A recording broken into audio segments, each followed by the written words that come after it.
Hey everyone, and welcome to Wawo Kitchen. Today we are diving into an African classic, the delicious jollof rice.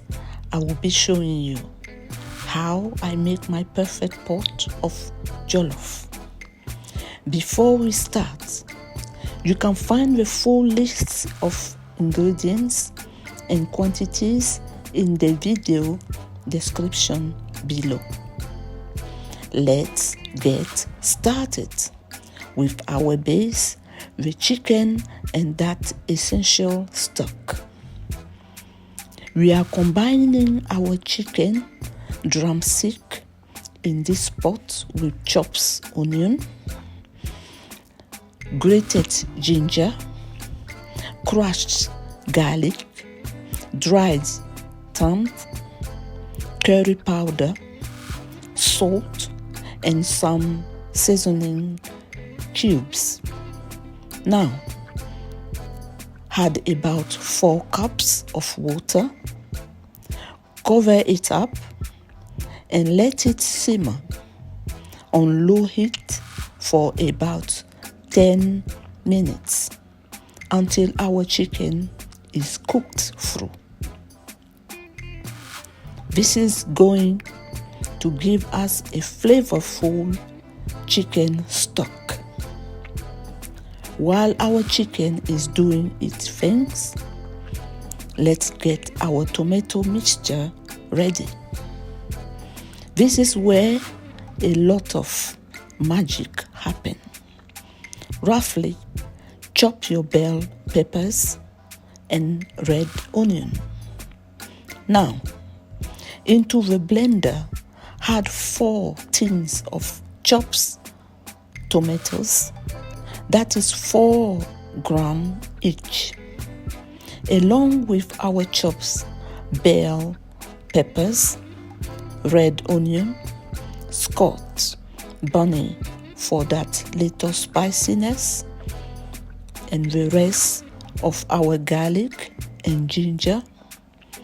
Blend this until it is nice and smooth. You can drain off some of the excess liquid from the tomato tins if you prefer a thicker sauce from the get-go. Add a splash of water if your blender needs a little help. Our chicken is cooked. Carefully remove the chicken from the pot. This is our chicken stock. Strain it and set it aside. Don't throw this away. It is crucial. Now, time to cook our rice. Heat some vegetable oil in a pot over medium heat. We are going to fry our chicken pieces in batches until they are golden brown. This adds another layer of flavor and texture. Once browned, take them out and set them aside for later. In a large pot, we will saute our thinly sliced onion until they are softened and translucent. Now, stir in your tomato paste and fry it until it deepens in color. This step is key for that rich tomato flavor. Add our blended tomato mixture, black pepper, paprika, a little nutmeg, the remaining seasoning cubes, and some bay leaves.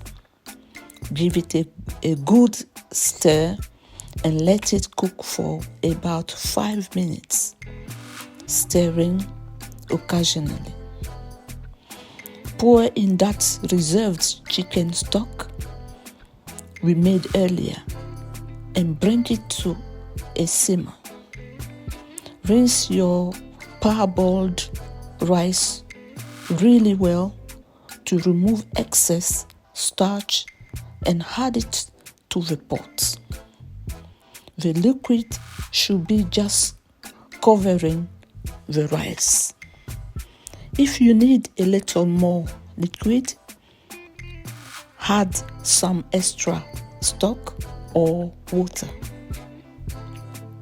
Now, this next part is important for that perfect jollof texture.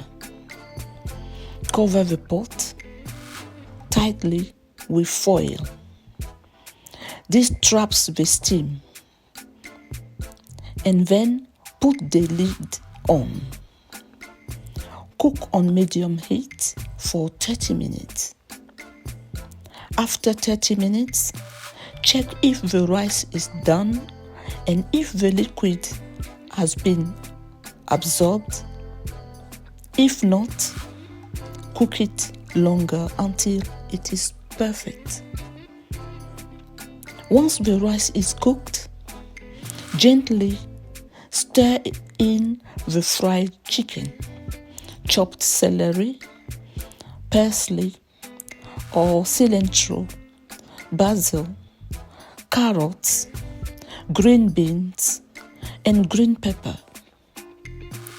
This adds freshness and a lovely crunch.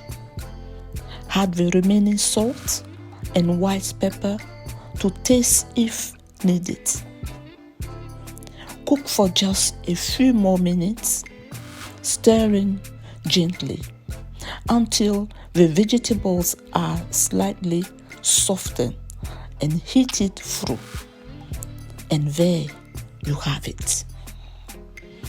The jollof rice is ready to be devoured. I hope you enjoyed this recipe. Give it a try and let me know how it turns out in the comments below.